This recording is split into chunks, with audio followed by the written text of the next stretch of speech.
Saudamos a todos os nossos queridos amigos e irmãos em Cristo Jesus. Saudamos a todos com a paz de Jesus. O Jesus que nós adoramos tem muita paz para dar. A minha paz eu vos dou, disse Jesus. Não vou lá dou como o mundo a dá. Tem de bom ânimo. Queridos, obrigado pelo privilégio de estar aqui. Pelo privilégio de partilhar com vocês a palavra de Deus. Eu louvo a Deus porque Ele planejou tudo isso aqui, não é verdade? Nós viemos adorar a Deus com vocês ontem e foi feito este convite. Eu quero me colocar nas mãos de Deus, pedindo que o Espírito Santo me use hoje para trazer para você o pão da vida. Vamos orar. Pai querido que estás nos céus, na Tua presença estamos, te louvando, te adorando, porque só o Senhor é Deus. Te louvamos pela chuva que cai. Te adoramos porque o Senhor é bom.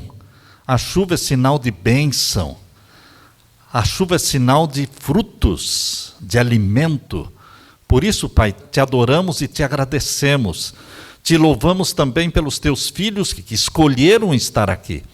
Honra-lhes a fé, que a fé lhes seja recompensada, porque escolheram vir te adorar, estudar a tua palavra, meditar nela. Derrama o Espírito Santo sobre cada um. Responde a prece, as intercessões e as necessidades de cada filho, cada filha que aqui está. Derrama sobre nós o Espírito Santo neste momento ao abrirmos a tua palavra. Que o Senhor fale ao nosso coração, em nome de Jesus. Amém, Senhor. Amém. Queridos, hoje vamos abordar o tema com vocês sobre angústia qual nunca houve. Os problemas que existem na terra, os problemas que nós enfrentamos no dia a dia, não podem se igualar à angústia que está por vir. E a Bíblia chama isto de angústia qual nunca houve. Abra a sua Bíblia em Daniel capítulo 12. Abra a sua Bíblia em Daniel capítulo 12 e vamos ver então o verso 1. Daniel capítulo 12 e o verso 1. Aqui nós lemos. E naquele tempo, que tempo? O tempo de hoje. Daniel escreveu para o nosso tempo. Por isso era um livro fechado. Esta porção de Daniel, esta última porção de Daniel, do capítulo 8 até o capítulo 12, era uma porção selada. Aqui diz no capítulo 12, verso 4, veja aí, capítulo 12, verso 4, e tu, Daniel, fecha estas palavras. Você está percebendo? Esta porção do livro de Daniel era selada, fechada, ninguém entendia. Por quê? Porque era para o tempo do fim. E neste tempo do fim, Miguel, o grande príncipe, que é Jesus, se manifestaria por você e por mim. Amém. Por isso, aqui no capítulo 12, verso 1, está dizendo, naquele tempo, esse tempo seu e o meu, naquele tempo se levantará quem? Miguel. Entenda que Miguel é o nome de guerra do nosso Senhor Jesus Cristo. Jesus tem o nome de Cristo, Jesus tem o nome de Emanuel, não é verdade? Ele tem o título de Leão da tribo de Judá, príncipe da paz, mas, queridos, o nome de guerra de Jesus, sempre que ele está batalhando com Satanás, ele usa esse nome aqui, Miguel. Por isso, em Apocalipse 12, verso 7, quando fala da guerra que houve no céu, e 1/3 dos anjos se uniram com Satanás, e lá fala em Apocalipse 12, 7, que 2/3 dos anjos ficaram com Miguel, o grande príncipe. E Miguel, o grande príncipe, batalhou contra o dragão. Por isso, Miguel é o nome de guerra do nosso Senhor Jesus Cristo. Naquele tempo, diz aqui, se levantará Miguel, o grande príncipe, que se levanta pelos filhos do teu povo. Você é povo de Deus? Você é filho e filha de Deus? Você tem esta consciência, tem esta convicção, tem esta certeza? Ou você se sente abandonado, órfão, desprezado, sem pai, sem mãe? Eu não me sinto assim. Eu me sinto a menina dos olhos de Deus. E isto é o que você é, a menina dos olhos de Deus. Você é filho de Deus. Por isso diz aqui que Miguel se levanta, o grande príncipe que se levanta pelos filhos do teu povo. Coloca o teu nome aí. E haverá um tempo de angústia qual nunca houve. Esta angústia qual nunca houve não está no passado. Houve sim angústia no passado.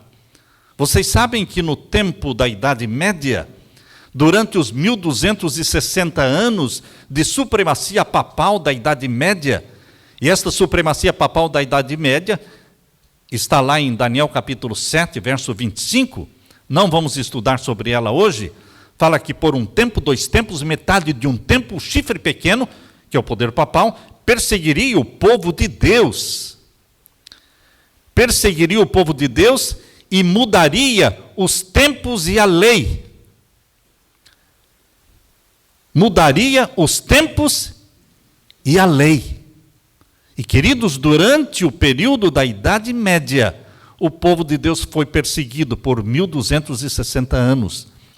Mas agora, Deus está falando que no tempo do fim haverá uma angústia qual nunca houve. Então vai ser uma angústia mais intensa do que aquela da Idade Média. É para os nossos dias. Naquele tempo se levantará Miguel, o grande príncipe que se levanta pelos filhos do teu povo.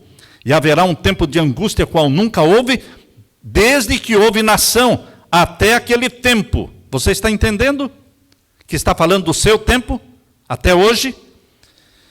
Mas, naquele tempo, livrar-se-á o teu povo, todo aquele que se achar inscrito no livro. Você tem certeza que o teu nome está no livro da vida do Cordeiro?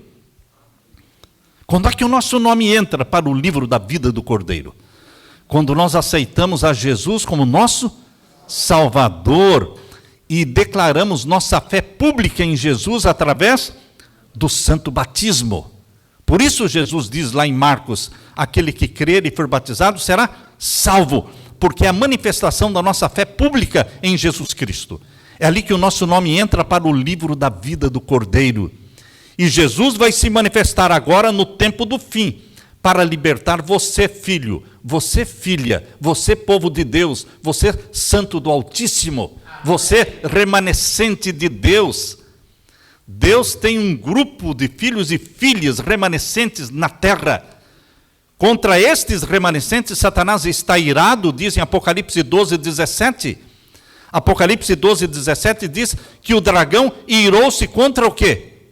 A mulher. O dragão é Satanás e a mulher é a igreja. E foi fazer guerra contra o resto da sua semente, os que guardam os mandamentos de Deus e têm a fé de Jesus. Têm o testemunho de Jesus. Queridos, nesse tempo de angústia, fique tranquilo, porque você está seguro nas mãos de Jesus.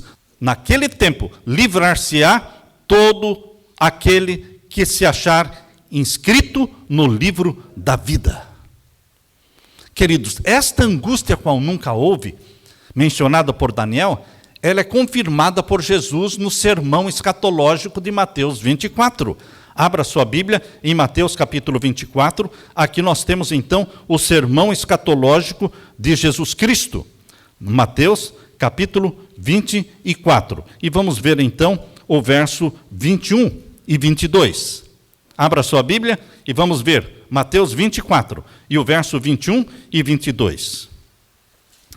Porque haverá então grande aflição, como nunca houve, desde o princípio do mundo até agora, nem tão pouco há de haver. Está falando de que aflição? A mesma aflição da qual Daniel falou em Daniel capítulo 12.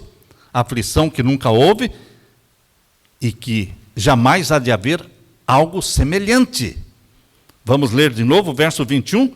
Porque haverá então grande aflição, como nunca houve, desde o princípio do mundo até agora, nem tão pouco há de haver. E se aqueles dias não fossem abreviados, nenhuma carne se salvaria, mas por causa dos escolhidos serão abreviados aqueles dias. Queridos, Jesus está falando que esta angústia qual nunca houve agora no tempo do fim, Deus vai abreviar os seus dias. Como é que Deus abrevia? Como é que Deus abrevia o tempo? O tempo da última angústia será abreviado. Para você saber como é que Deus abrevia o tempo, você tem que saber como é que Deus alonga o tempo. Como é que Deus alonga o tempo? Ele pega um dia literal e transforma em um ano. A Bíblia diz isso claramente em Números. Abra sua Bíblia no livro de Números, capítulo 14. Números, capítulo 14. E aqui nós lemos o verso 34. Números, capítulo 14, o verso 34. Falando dos 40 dias que aqueles 12 espias espiaram a terra de Canaã, que emanava leite e mel, e eles voltaram com um relatório negativo.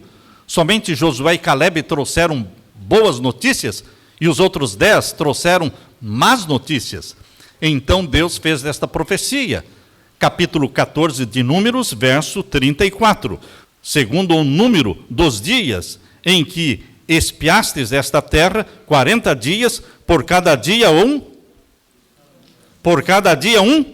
ano, levarei sobre vós as vossas iniquidades 40 anos.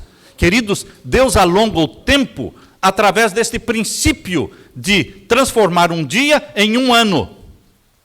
Por isso a supremacia papal e perseguição ao povo de Deus da Idade Média foi de 1260 anos, 538 até 1798. Está correto? Mas, queridos, agora no tempo do fim, Jesus está falando de uma angústia como nunca houve, cujo tempo será o quê? Abreviado. Vamos ler de novo. Abra sua Bíblia agora, em Mateus capítulo 24, e vamos ver de novo o verso 21 e 22. Mateus capítulo 24 e o verso 21 e 22. Aqui nós lemos de novo.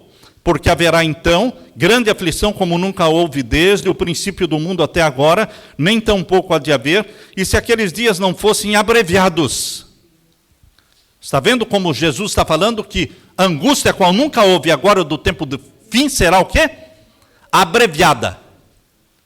Agora, queridos, como é que Deus abrevia o tempo? Ele pega 1260 anos e transforma em 1260 dias. É o mesmo princípio.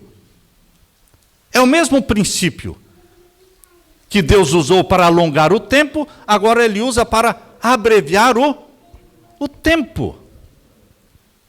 Queridos, a primeira vez que Deus usou o termo 3 anos e meio, vocês vão encontrar lá no livro de Reis, no tempo de Acabe, Jezabel e Elias. Porque o povo de Deus estava adorando o sol, estava adorando Baal. E, queridos, Deus mostrou o seu desagrado, sua desaprovação, retendo por 3 anos e meio o quê? A chuva. Por 3 anos e meio não choveu. E, queridos, a Jezabel daquele tempo representa o poder papal dos últimos dias. Por isso o Apocalipse chama o poder papal de Jezabel, porque está exaltando a santificação do domingo, dia do sol, Sunday, dia do sol. Quem é que impõe para o mundo todo a adoração ao sol? O poder papal. Por isso é Jezabel dos últimos dias. Assim como a Jezabel literal daquele tempo tem uma profecia feita por Deus de 3 anos e meio em que não choveria, agora, queridos, no tempo da supremacia papal do tempo do fim, eu pergunto, quando é que a supremacia papal do tempo do fim vai começar? Quando a supremacia papal do tempo do fim vai começar?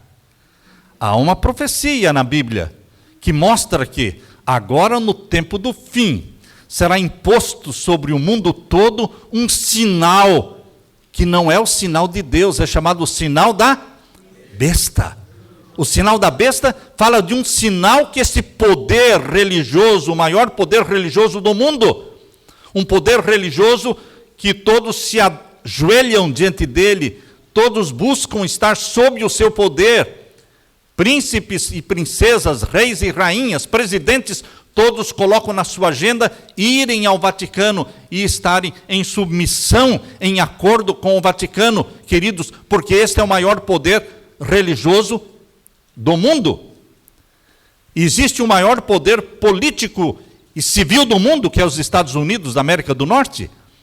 E os Estados Unidos da América do Norte e o Vaticano estão trabalhando juntos para impor a nova ordem mundial e para impor esta última supremacia papal para o domínio do mundo. Essa é a profecia de Apocalipse 13. A besta que subiu do mar e a besta que subiu da terra. Esses dois poderes, representados pela besta que subiu do mar e a besta que subiu da terra, eles se unem para o domínio mundial. E esse domínio mundial tem um início com a imposição do sinal da besta. Por isso diz aqui, abra sua Bíblia, em Apocalipse capítulo 13. Apocalipse capítulo 13, nós vamos ver então, abra sua Bíblia, Apocalipse capítulo 13, a partir do verso 15. E foi-lhe concedido que desse espírito à imagem da besta. Um poder aqui no capítulo 13 é chamado a besta que subiu do mar, e o outro, a besta que subiu da terra, que é também chamado de a imagem da besta.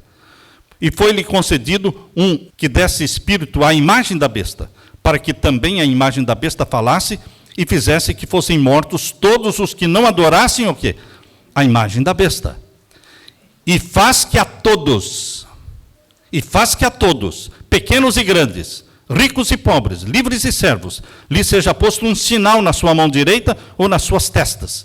Quem faz esse decreto? Quem impõe um sinal?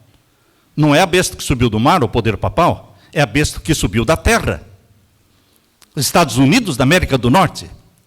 Estados Unidos da América do Norte, esta é a besta que subiu da terra, que está edificando o poder papal e exaltando e elevando o poder papal acima de tudo e de todos. Esses dois poderes trabalham juntos, queridos. E está aqui na profecia. Isso não é teoria de conspiração, não. Isso é profecia. Esses dois poderes se unem para o domínio mundial. E o decreto dominical, a lei dominical, a imposição do sinal da besta, vai sair dos Estados Unidos, que é chamado de a imagem da besta. Por isso diz aqui capítulo 13 de Apocalipse e o verso 16. E faz que a todos, pequenos e grandes, ricos e pobres, livres e servos, lhe seja posto que um sinal na sua mão direita ou nas suas testas, para que ninguém possa comprar ou vender, senão aquele que tiver o sinal, ou o nome da besta, ou o número do seu nome. Aqui há sabedoria. Aquele que tem entendimento, calcule o número da besta, porque é o número de um homem, e o seu número é 666. 666.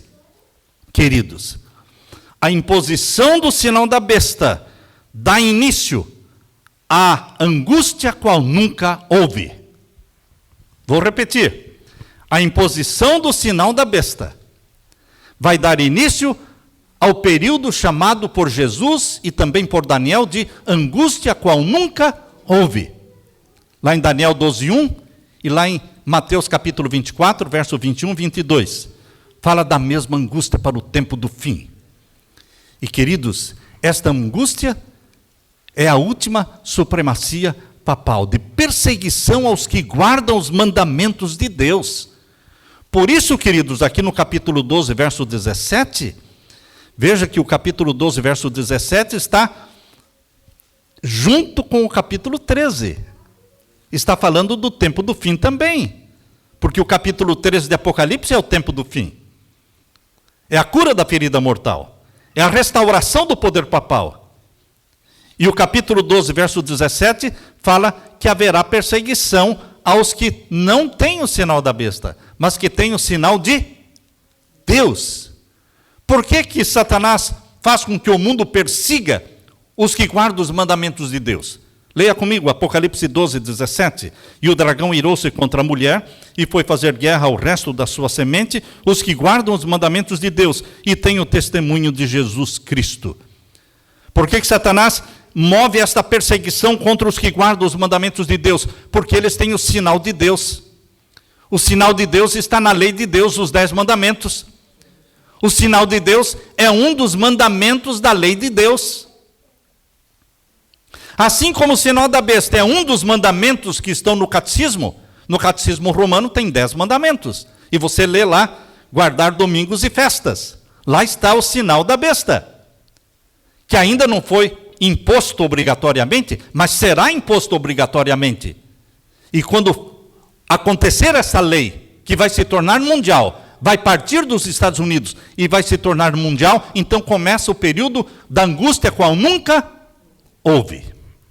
Esta angústia hoje que as nações estão passando por ela, causada pela guerra, causada pela pandemia, queridos, esta angústia é para todos, cristãos e não cristãos.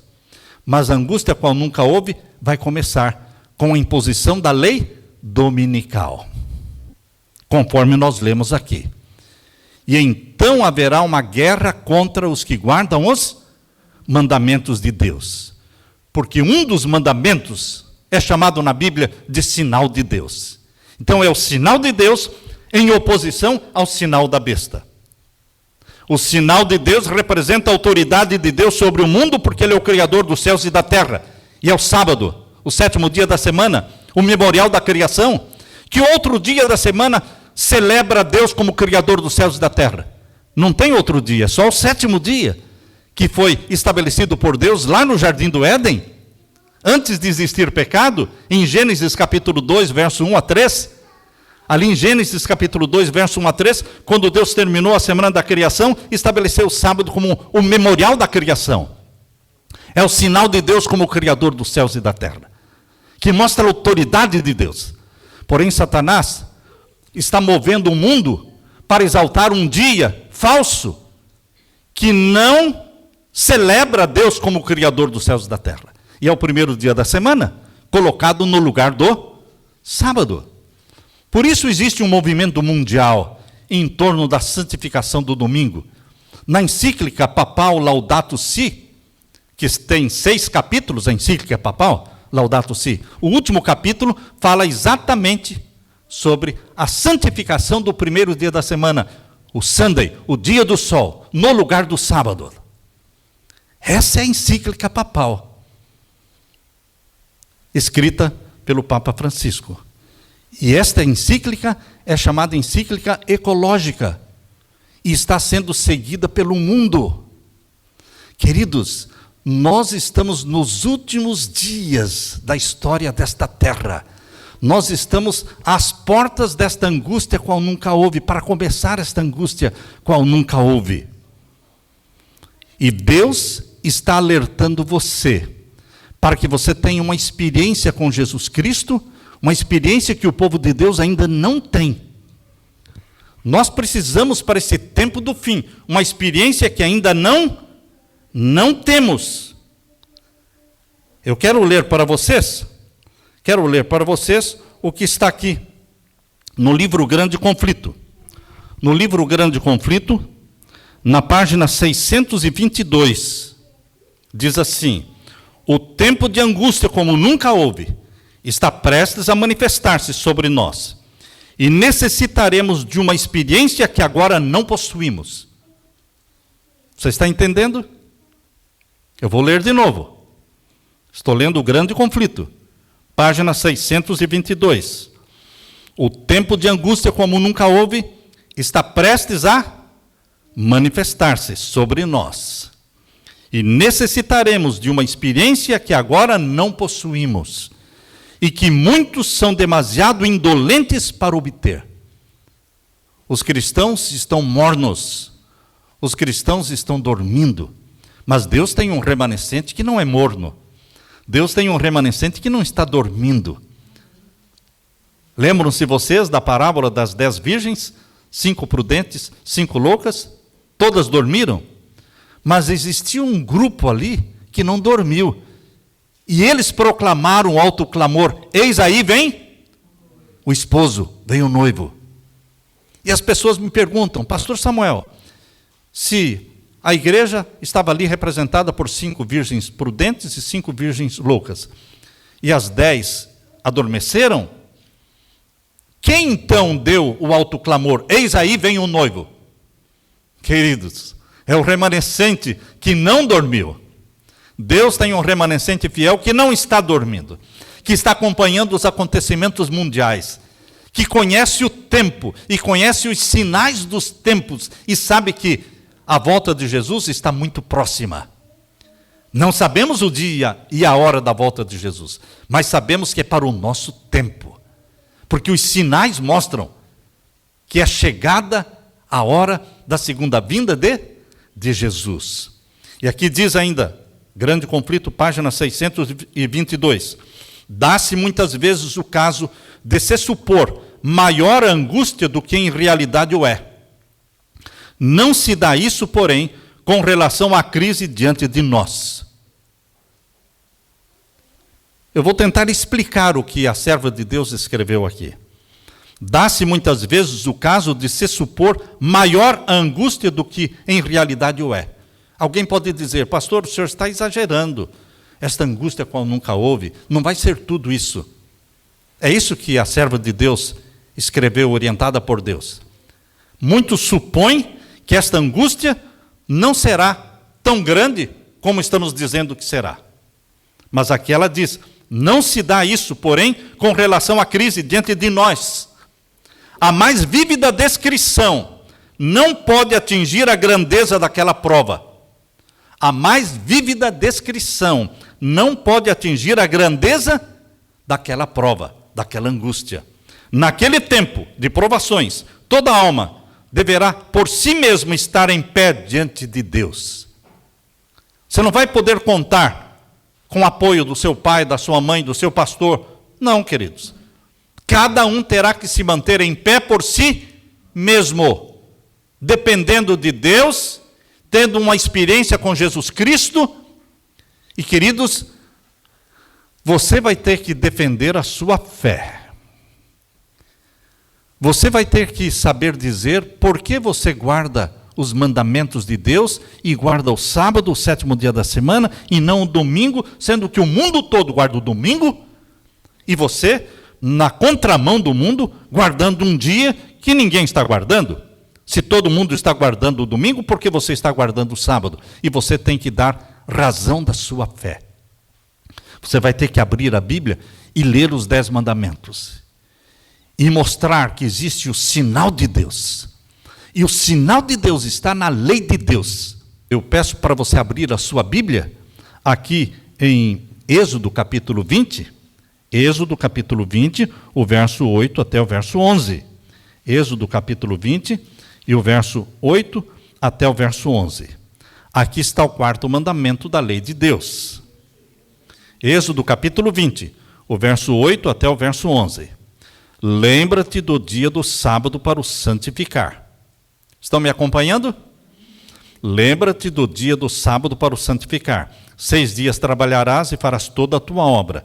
Mas o 7º dia é o sábado do Senhor teu, nem a tua serva, nem o teu animal, nem o teu estrangeiro que está dentro das tuas portas.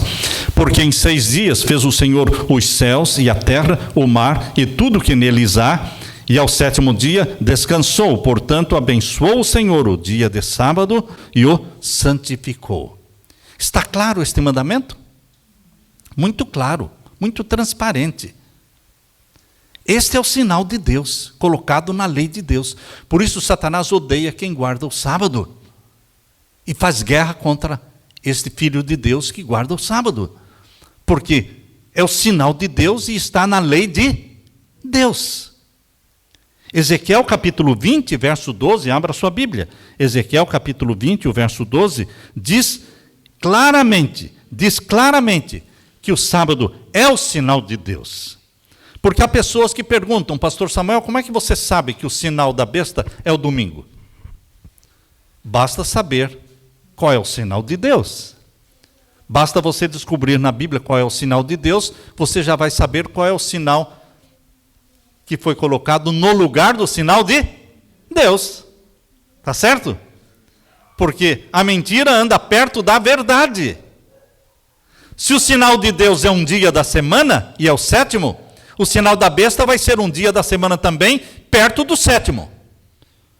Será que é difícil você me falar qual é o dia que está bem encostadinho do sétimo? Hein? É o primeiro. Sabem que existem 2 dias no mundo que são guardados? Os islâmicos, os muçulmanos guardam a sexta-feira, que está encostadinho no sétimo, não é? E todos os cristãos do mundo estão guardando o primeiro dia da semana, que também está encostadinho no sétimo. Ou seja, a mentira não anda longe da verdade. Mas a verdade não é o 6º dia da semana como dia santo, e não é o primeiro dia da semana como dia santo. A verdade bíblica é o 7º dia da semana, o sábado. Esta é a verdade bíblica. Não tem como negar isso. Leia comigo agora, Ezequiel capítulo 20, o verso 12. Acharam aí? E também lhes dei os meus sábados. Para quê? Para que servissem de sinal entre mim e eles, para que soubessem que eu sou o Senhor que os santifica. Está claro isso? Deus escolheu um dos mandamentos. Qual? O 4º mandamento. Deus escolheu um dia da semana. Qual? O 7º dia da semana, o sábado, para ser o sinal entre ele e o seu povo. Sinal de que ele é o Criador dos céus e da terra. Nós não somos evolucionistas, nós somos criacionistas. Nós somos o maior movimento no mundo de criacionistas que creem que Deus criou o mundo numa semana literal de 7 dias. E o 7º dia ele colocou como dia para celebrar o Deus Criador.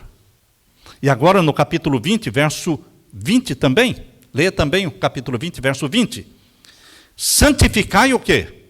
Os meus sábados. E servirão de quê?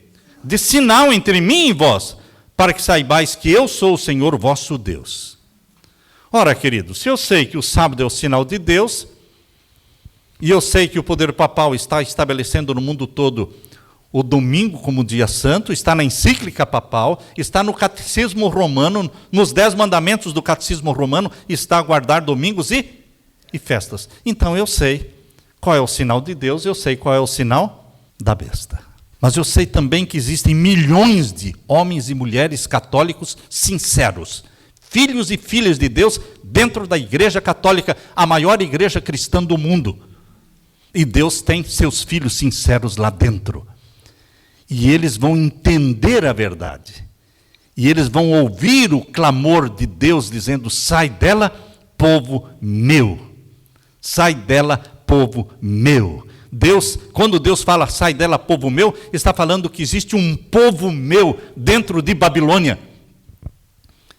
Existe um povo de Deus dentro de Babilônia, homens e mulheres sinceros de coração. E queridos, eles vão ouvir o chamado de Deus. E vão ouvir esta mensagem, este clamor que Deus está fazendo através do remanescente fiel. É o remanescente fiel que proclama o alto clamor: sai dela, povo meu. E vão se unir aos que guardam os mandamentos de Deus. Queridos, quando essa angústia qual nunca houve chegar, não adianta você querer salvar alguém, porque você vai conseguir salvar somente a si mesmo, crendo em Jesus Cristo.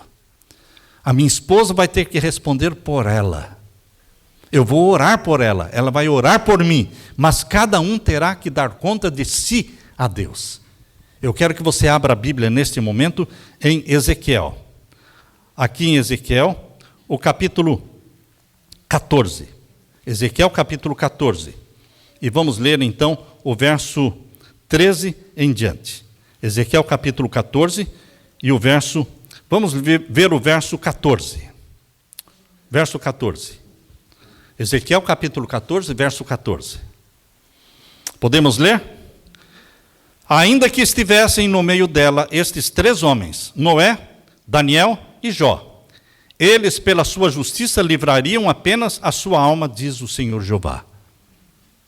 Noé preparou uma arca para a sua família, mas cada filho teve que fazer a sua decisão de entrar ou não entrar na arca.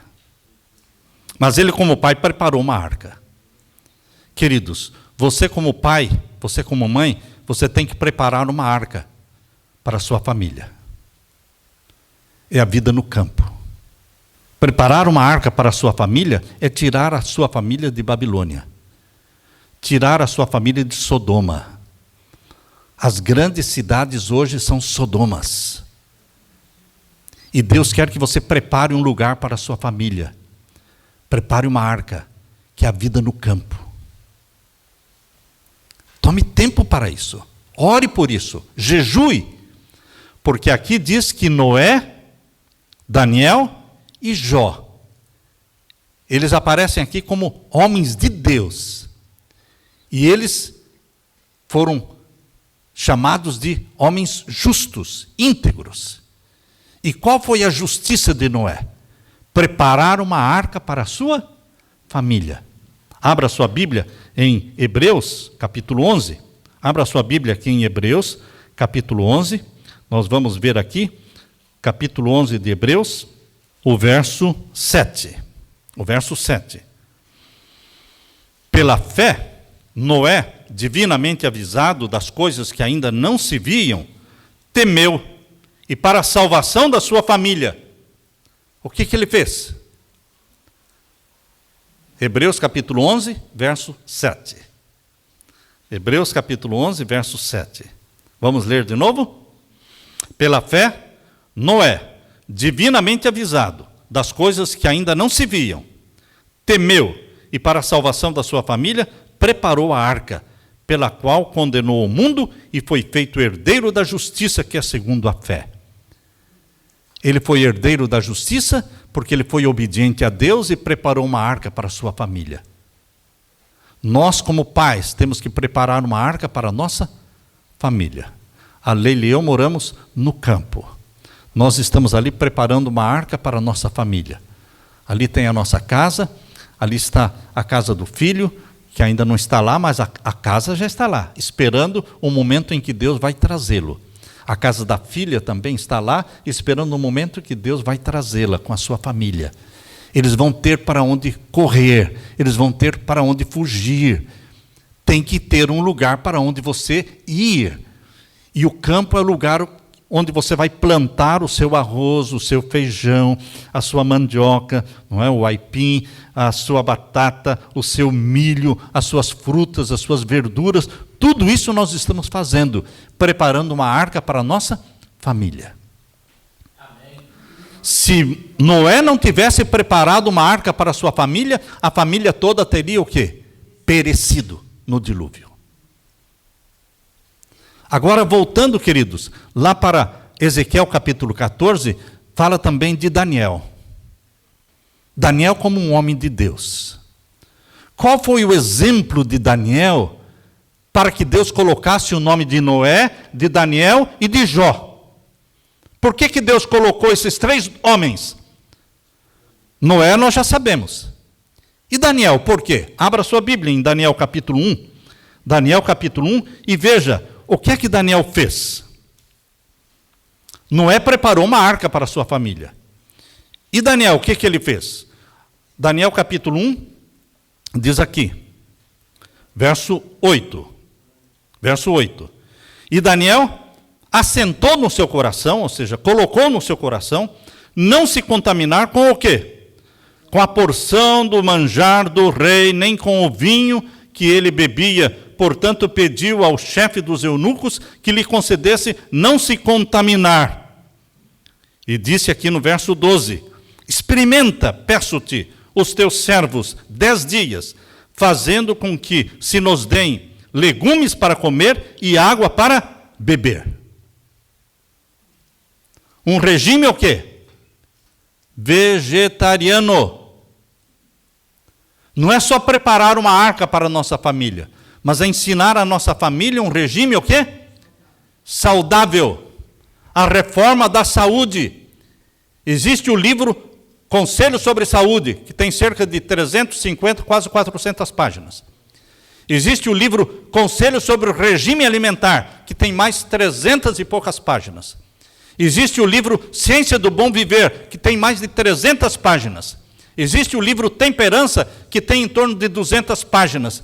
Existe o livro Medicina e Salvação. Queridos, todos estes livros são chamados de Reforma da Saúde, que é exatamente o que Daniel fez. E o que nós, pais, o que nós, como povo de Deus, estamos fazendo com esses livros que falam sobre a reforma da saúde?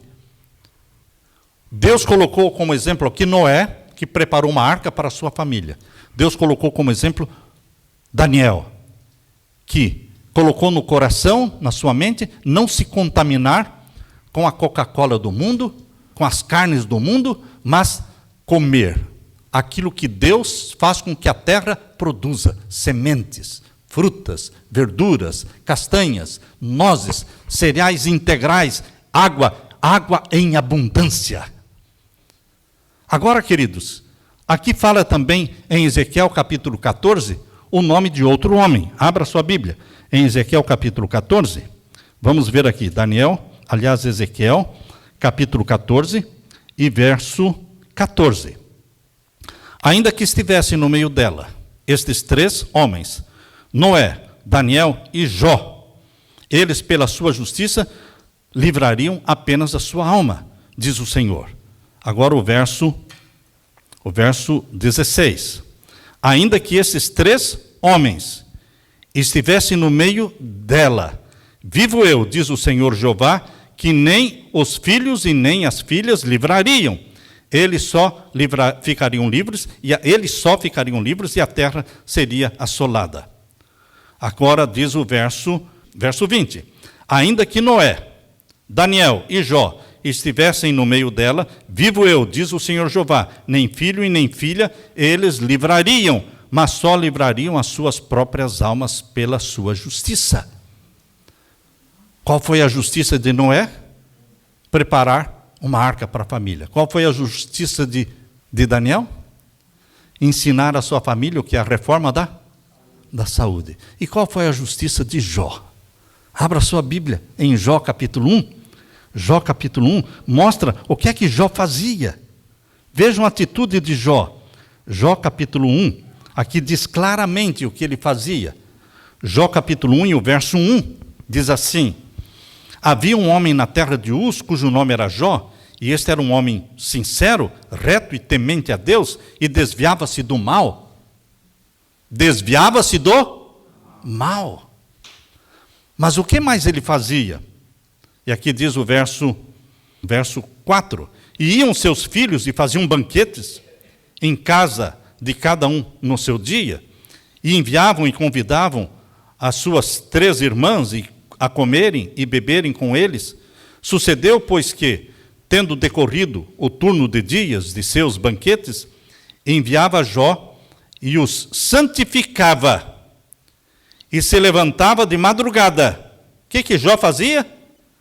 Santificava a família, consagrava a sua família a Deus. Não é cada filho viver do jeito que quer viver.